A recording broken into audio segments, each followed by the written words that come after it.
현대 경영학에서 이제 가장 대표적인 이론이 뭐냐면 이제 상황 적합 이론이에요.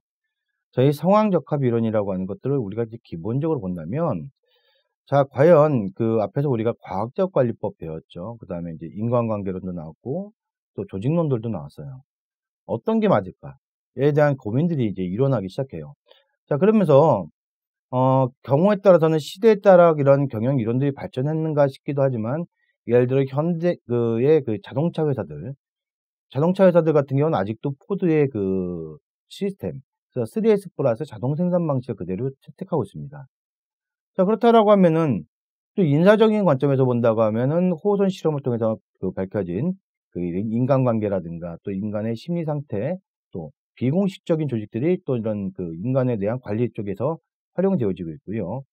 마찬가지로 조직의 전체적인 효율성이라든가 의사결정, 또 계량과학적인 요소들이 다 혼재가 되고 있단 말이에요. 자, 그러면서 여기서 이제 혼란스러운 그 상황들이 발생하기 시작합니다. 자, 과연 어떤 경영 이론이 가장 적합한 경영 이론이냐? 여기에 대해서 이제 상당히 많은 학자들이 갑론을박을 내세웠어요. 그런 갑론을박을 내세운 끝에 어떤 이야기들을 했냐면, 결국 기업을 둘러싸고 있는 환경이라는 것들이 있는데, 이 환경은 어때요? 기업과 별개로 있는 게 아니라 기업과 환경들은 계속 어떻게 될 수밖에 없어요? 상호작용을 할 수밖에 없고, 이 환경은 어떻게 된다? 끊임없이 뭔다? 변화한다.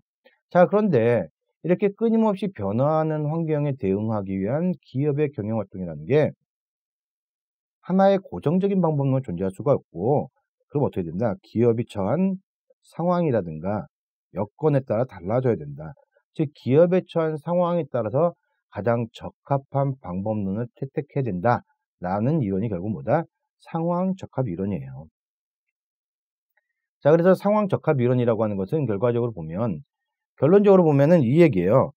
조직을 관리하는 유일한 최선의 방법, 즉, 이 최선의 방법은 있다는 거예요, 없다는 거? 없으며, 그렇죠?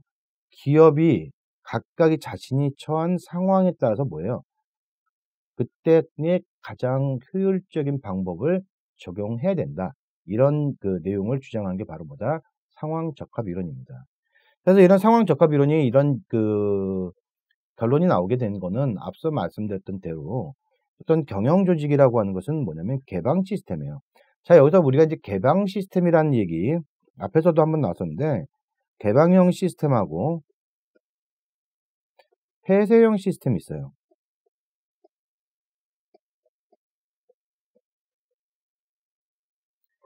자, 이 개방형 시스템과 이제 폐쇄형 시스템을 이해해야지만 이제 상황 적합 이론을 이해할 수 있는데, 자, 우리가 이제 그 개방 시스템을 이해하기 위해서 폐쇄형 시스템을 좀 쉽게 예를 들어 볼게요.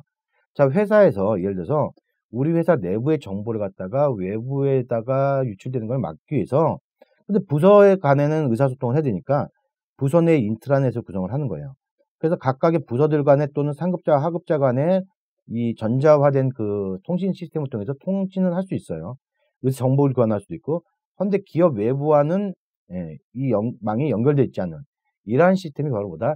폐쇄형 시스템이에요. 그럼 개방형 시스템은 뭐냐? 여러분 인터넷 생각하면 돼요. 인터넷을 가지고 어떻게 돼요? 여러분들이 어떤 학교에 접속할 수도 있고 기업에 접속할 수도 있죠. 그래서 그 기업의 정보들 갖다가 여러분들이 뭐예요? 볼 수도 있고, 여러분들이 거기에 글을 남길 수 있다는 건 정보를 전달할 수도 있다는 얘기죠. 이렇게 상호작용하는 외부와 상호작용하는 이러한 시스템을 우리가 뭐라고 한다? 개방형 시스템이다라고 얘기해요. 자, 그러면 기업은 과연 폐쇄형 시스템인지 개방형 시스템인지 봅시다.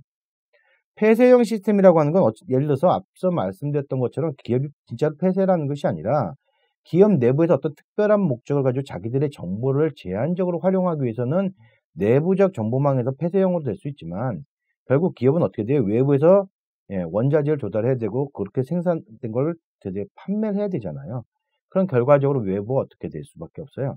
끊임없이 상호작용하는 개방형 시스템일 수밖에 없다. 바로 여기에 그 상황 적합 이론의 그 가장 기본 모토가 있는 겁니다. 저는 개방형 시스템이기 때문에 외부와의 관계 속에서 상호작용한단 말이에요. 그러기 위해서는 어떻게 돼요? 상호작용이라는 건 결국 외부의 자원을 받아들이고 이를 변환시켜서 우리가 고객에게 뭐예요? 재화나 서비스의 형태로 산출한다는 거죠. 자, 이렇게 해서 환경과 계속 유지.